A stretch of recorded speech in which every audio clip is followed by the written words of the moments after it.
I know you're tight with Jeter. Yes, okay, my man. Okay. 2 questions. Here we go. No. No, 2 questions. Look. Brockman, tell him what I say about Derek Jeter. Who is Derek Jeter according to me? Go ahead. Tell him. The most perfect person on earth. On planet Earth. Okay. So that said, what does he have some Steinbrenner in him to go in and basically tell Tony Perez and others, you need to get out before I get in? Well, that wasn't actually Derek. Okay. I think he couldn't wait to get to the press conference to clear that up. That was kind of the David Sampson old regime. They worked for David, and when David found out that he was not coming back, he assumed those guys weren't coming back either.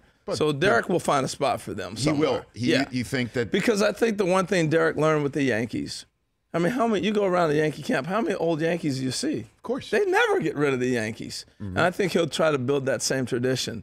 Is there some Steinbrenner in him? No doubt about it. I expect you to win. I expect you to play a certain way. There's no doubt. He'll change the culture. Having known Derek and spent time with him, the one thing that stands out when I look back at our conversations through the years, if they didn't win the World Series, it was a bad year. I'm like, Derek, you had a great year, man. You had like an MVP-type season. You had, you guys lost in the finals. The Arizona series. They lose to the Diamondbacks on a base hit from Luis Gonzalez, which is still hurting you. And he's like, we had a bad year.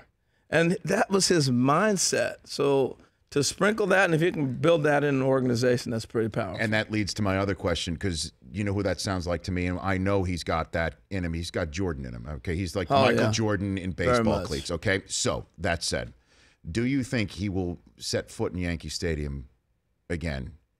I'm serious. Do you think he's the owner of the Marlins? Right. And the Yankees do like bringing everyone back to wave to the crowd, certainly on Old Timers Day. Oh. But to me, part of me thinks he's like, that was then. I had that.